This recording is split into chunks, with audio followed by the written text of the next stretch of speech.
السلام عليكم ورحمة الله وبركاته كلن وعن أو وناكسن صاحبيال عوض برنامجك وحن كسو قادن دونا قدر كيو أو لغو حري مقالة أديس أبابا ورئيسي أيان إنكاقه هينا حالة قدر كيو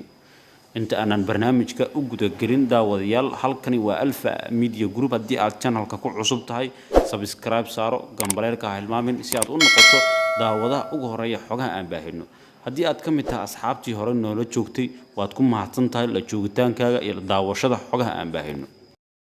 cabdi dhaanto waad imaqashaa baan filayaa ku soo dhawaaw alfa media group saaxiibka qadarkii waxaad noo sheegtay in la xiray bal noo sheeg halka lagu xiray dalka Ethiopia in aan dadka u xaqiijiyo fanaanku inuu xiran yahay oo dadaalo badan aan maartay soo binay si aan wax badan arintaas aan ugu ogaado aan shakhsi ahaantayda marka waxaan ku weydiinayaa ma horay ayuu u joogay Addis Ababa mase markii uu airportka ka degay ayaa la qabtay fanaanku waayahan maalmihii isbuuc u dambeeyay wuxuu ku sugnaa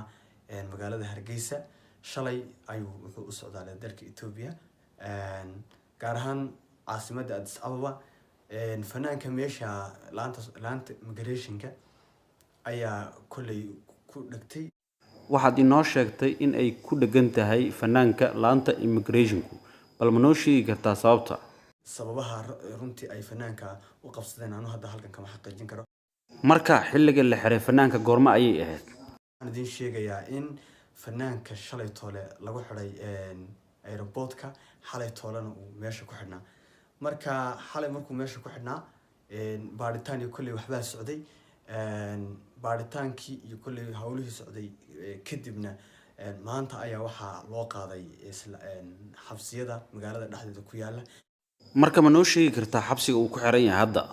meesha xabsiga uu ku xiran yahay fanaanka kulli hadda idin ma xaqiijin karo waxaan isku dayayaa inaan wax badan ka ogaado insha Allah ilaa caawa waqtiga dambe ilaa bari gelinka dambe waxaan idin soo xaqiijin doonaa meesha uu ku xiran yahay dad ehelkiisa oo xagga jooga oo waalidkii laftirkooda waan la hadlay qadka telefoonka ayaan kula hadlay iyagana waxay iga codsadeen inaan dadka bulshada Soomaaliyeed aan la wadaago fanaanka inuu xiran yahay ay waxbana ka qaban waayeen marka insha Allah sidaas ula socda waan idin salaamay meel kasta oo dadku joogtaan aad baan idin salaamayaa aad baad u mahadsan tahay saaxiibada alfa media group mar walba daqiiqad walba iyo saacad walba wixii ku soo kordha